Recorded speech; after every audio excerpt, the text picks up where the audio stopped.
Indian army जिंदाबाद! Indian army जिंदाबाद!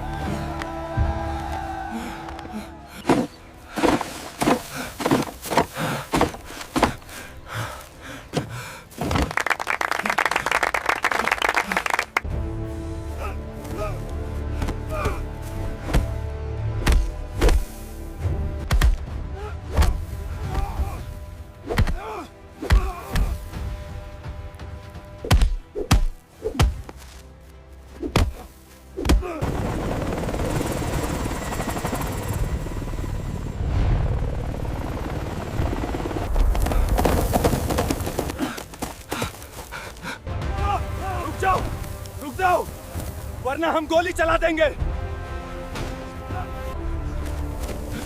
MLA साहब, ये आर्मी वाले अब हमें नहीं छोड़ेंगे।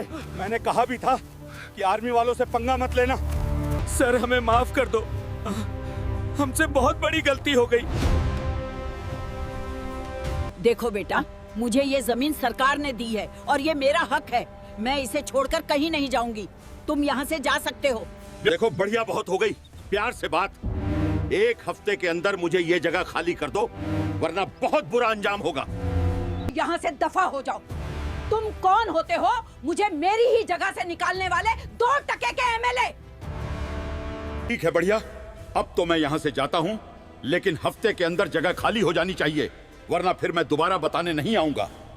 देखो बेटा, तुम्हारी एक ही निशानी मेरे पास थी और वो भी ये लोग लेने आ गए हैं। मैं उन्हें ऐसा करने नहीं दूंगी। मेरी बात गौर से सुनो इंस्पेक्टर राठौर। मैं एक जगह पर पेट्रोल पंप बनाना चाहता हूँ। वो एक बूढ़ी के नाम है और मुझे वो चाहिए। अरे बस इतना सा काम, ये कोई मुश्किल काम नहीं, ये तो मैं कल ही कर दूंगा। ये काम जरा एहतियात से करना, कोई सबूत ना बचे, क्योंकि ये जमीन उसे सरकार ने खुद दी है। हाँ, एक और बात याद रखना, इस मामले में आर्मी वाले भी टांग फंसाएंगे। अगर कोई ज्यादा हीरो बने तो जेल में डाल देना। एमएलए साहब, आप फिक्र ना करें। आपको पता है, मैं जो भी काम करता हूं उसका सबूत नहीं छोड़ता। अरे सर, आप फिक्र ना करें, कल मैं इस जगह को आपके सामने ही खाली करवाऊंगा और किसी में इतनी हिम्मत नहीं कि मेरे काम में रुकावट बने।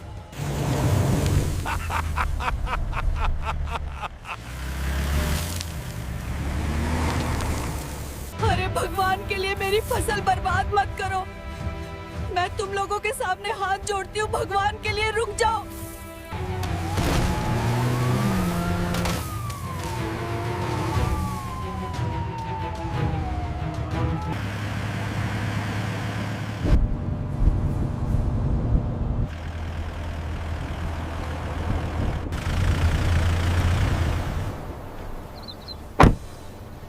एमएलए साहब, ये जगह देखो, पेट्रोल पंप के लिए सबसे अच्छी है, बल्कि सोना है। यहाँ से बहुत सारी गाड़ियां गुजरती हैं। यहाँ नजदीक नजदीक कोई भी पेट्रोल पंप नहीं। अगर हमने यहाँ पेट्रोल पंप बना लिया तो समझो नोट छापने की मशीन लग गई। अरे मुंशी, ये जमीन सोने की चिड़िया है, वैसे भी सरकारी है, और सरकारी जमीन पर एक एमएलए का हक है, किसी और का नहीं। अरे नहीं एमएलए साहब, ये जमीन पहले सरकारी थी, अब नहीं। अरे मुंशी, ये क्या बकवास कर रहा है? ये जमीन तो सरकारी है और इस पर मेरा ही हक है, किसी और का नहीं। साहब जी, ये एक बूढ़ी औरत की जमीन है। उसका बेटा आर्मी में शहीद हो चुका था और उसके बदले सरकार ने इसे ये जमीन दी है। अब ये जमीन सरकारी नहीं, बल्कि इस बूढ़ी औरत की मिल्कियत है और ये फसलें भी इसी की हैं। अरे फिर क्या हुआ? इस बूढ़ी को रास्ते से हटाना कौन सा मुश्किल काम है? चलो इस बूढ़ी के पास चलते हैं और उसे प्यार से समझाते हैं। अगर नहीं मानी तो हम दूसरा तरीका आजमाएंगे। अगर बूढ़ी नहीं मानी तो फिर इंस्पेक्टर राठौर है ना, इसके लिए ये बाएं हाथ का काम है।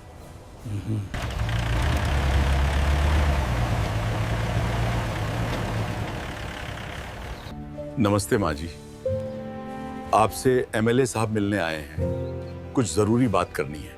नमस्ते माँ जी, आप इस उम्र में भी इस वीरान इलाके में और खित्तों के बीच में रहती हैं, और वो भी अकेले।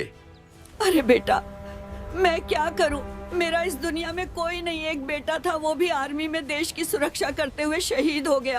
अरे माँ जी, आप परेशान क्यों होती हैं? मैं हूं ना। मैं आप जैसे लोगों की सेवा के लिए ही एमएलए बना हूं। आप अपना सामान बंधें, मेरे साथ शहर चलें, मैं आपको अच्छा घर लेकर दूंगा और हर महीने का राशन भेजता रहूंगा। आपको वहां कोई परेशानी नहीं होगी और नहीं आपको काम करने की आवश्यकता है, आप बस आराम करें।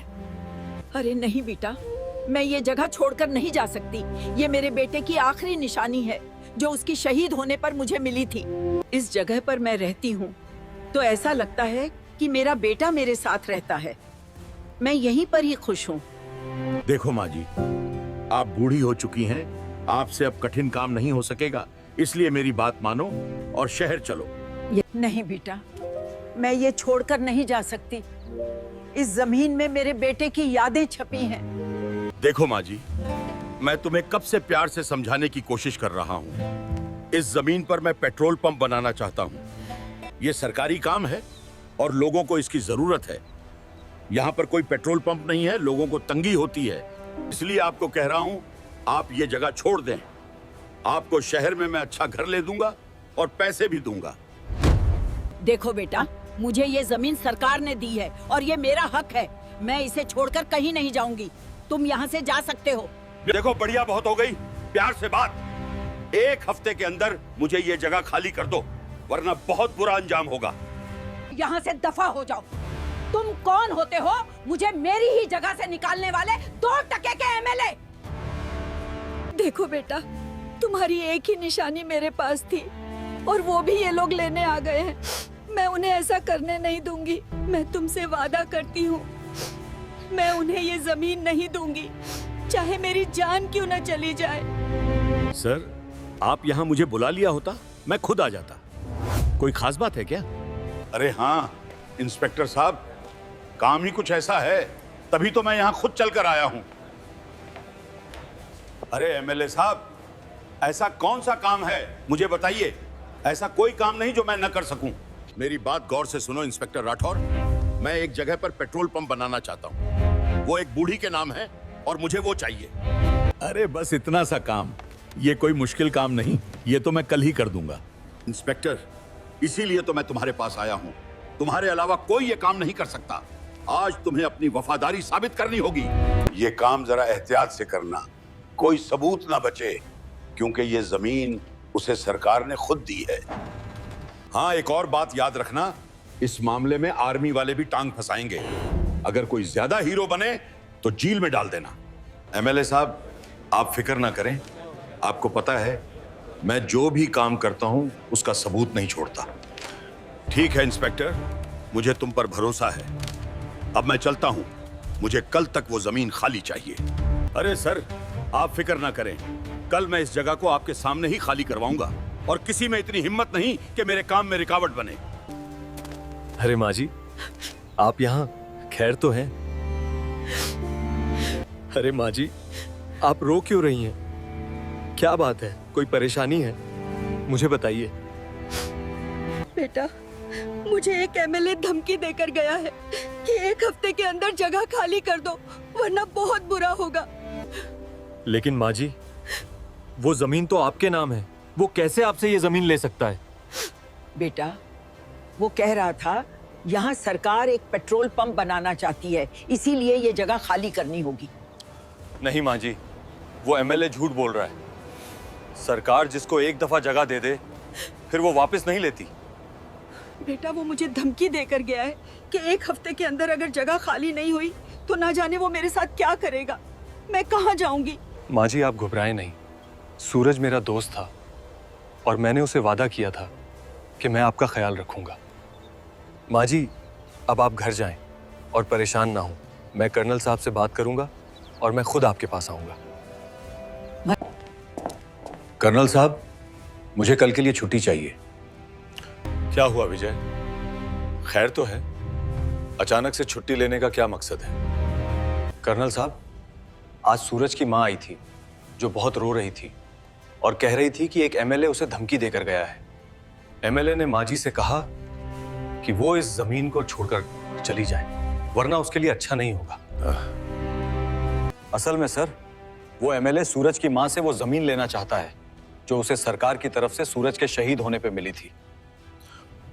पता नहीं सर, वो एमएलए माजी के साथ क्या सुलूक करेगा, इसलिए मैं कल उनके पास जा रहा हूँ। ठीक है विजय, तुम कल ही माजी के पास जाओ और मुझे साथ साथ अपडेट देते रहना।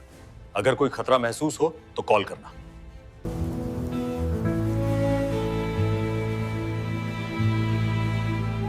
देखो सूरज बेटा, हमारी फसल इस बार कितनी अच्छी हुई है और पटवारी ने भी कहा है कि इस बार फसल के दाम बहुत अच्छे होंगे।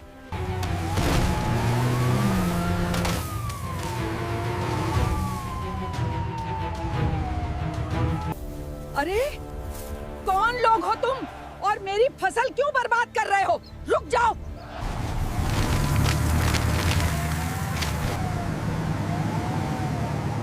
अरे भगवान के लिए मेरी फसल बर्बाद मत करो। मैं तुम लोगों के सामने हाथ जोड़ती हूँ, भगवान के लिए रुक जाओ।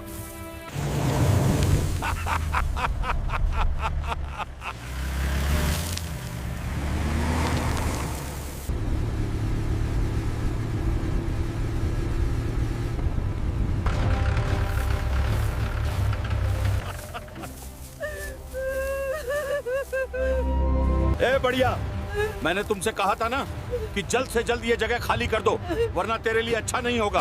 अब देख लिया इसका अंजाम। ए बढ़िया, जब एक बार एमएलए साहब ने तुम्हें बोल दिया था तो तुम यहाँ से दफा क्यों नहीं हुई? देखो, ये मेरी जमीन है, इस पर मेरा हक है। मेरी जान तो जा सकती है, लेकिन मैं अपनी जमीन तुम लोगों को नहीं दूंगी। लगता है बढ़िया तो ऐसे नहीं मानेगी। कांस्टेबल, उसकी झोपड़ी का सारा सामान उठाकर बाहर फेंक दो।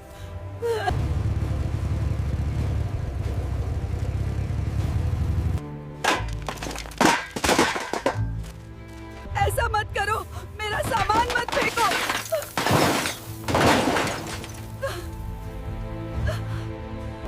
देखो, तुम लोग ऐसा मत करो।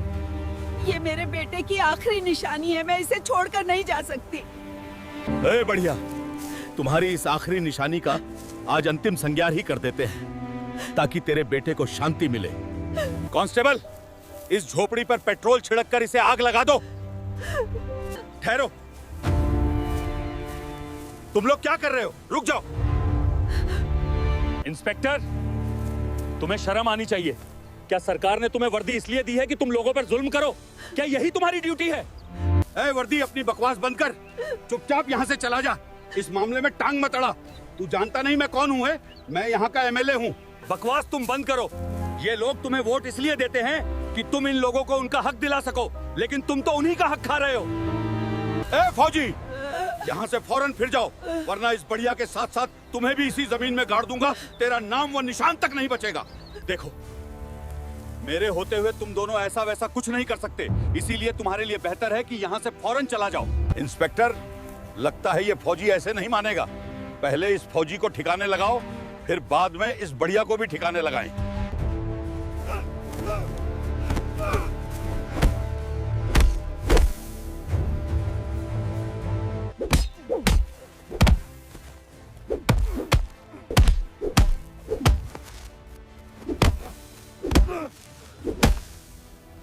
ए फौजी, रुक जा, वरना इस बूढ़ी औरत की खोपड़ी उड़ा दूंगा।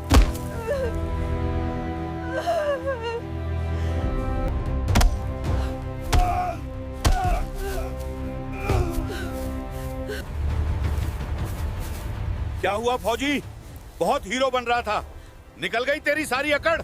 इंस्पेक्टर, बस अब जल्दी से इसका काम खत्म करो, मुझे ये जगह तुरंत खाली चाहिए।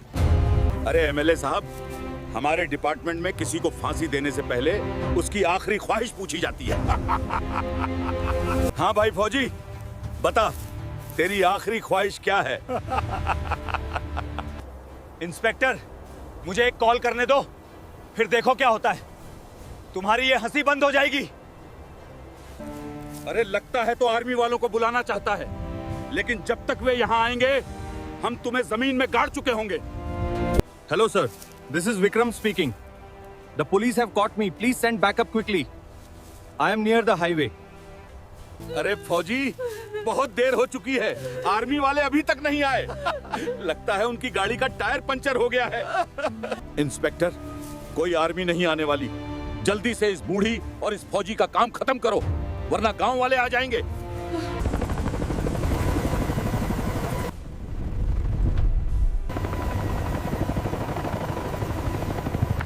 एमएलए साहब, लगता है आर्मी वाले आ गए हैं। अब क्या होगा? इंस्पेक्टर, अब तुम दोनों की फट क्यों रही है? बहुत पसीना आ रहा है तुम्हें। अब तुम्हें पता चलेगा आर्मी का।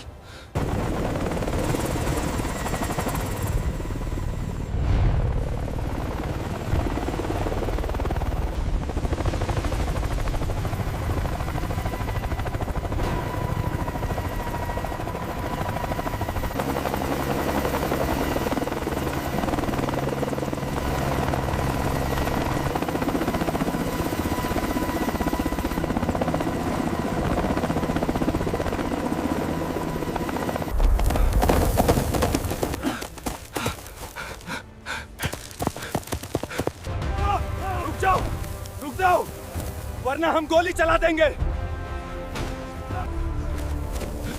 एमएलए साहब, ये आर्मी वाले अब हमें नहीं छोड़ेंगे।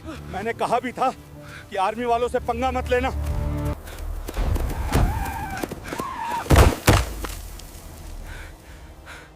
क्या हुआ इंस्पेक्टर? अब डर कर भाग क्यों रहे हो? तुम तो आर्मी वालों का इंतजार कर रहे थे ना? लो, आ गई आर्मी।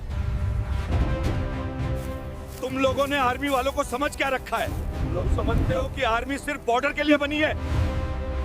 आज तुम लोगों को पता चलेगा कि आर्मी क्या चीज है। हम सिर्फ बॉर्डर के रक्षक नहीं, बल्कि इस देश के हर कोने के रक्षक हैं। सर, हमें माफ कर दो, हमसे बहुत बड़ी गलती हो गई। तुम लोगों से गलती नहीं हुई, बल्कि बहुत बड़ा गुनाह हुआ है, जिसकी भरपाई तुम लोग खुद ही करोगे। तुम लोगों ने माँ जी के खेत को बर्बाद किया है। पहले तुम दोनों इस खेत में काम करोगे, ताकि तुम्हें पता चले कि फसल उगाने में कितनी मेहनत लगती है। इंडियन आर्मी जिंदाबाद! इंडियन आर्मी जिंदाबाद!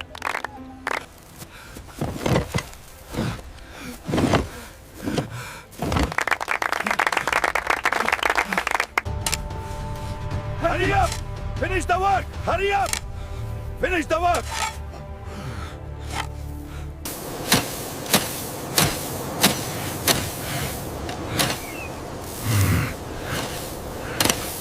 माँ जी, ये जमीन आपकी है और आज के बाद कोई भी इस जमीन की तरफ आंख उठाकर भी नहीं देखेगा।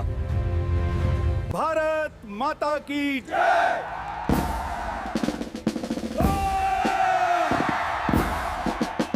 इस कहानी से हमें यह सबक मिलता है कि इंसाफ और हक़ की हिफाजत के लिए आवाज़ उठाना ज़रूरी है, चाहे ताकतवर मुखालफ ही क्यों ना हो। ज़मीन एक गरीब माँ की पहचान है जो इसे अपने शहीद बेटे की निशानी के तौर पर अजीज़ है।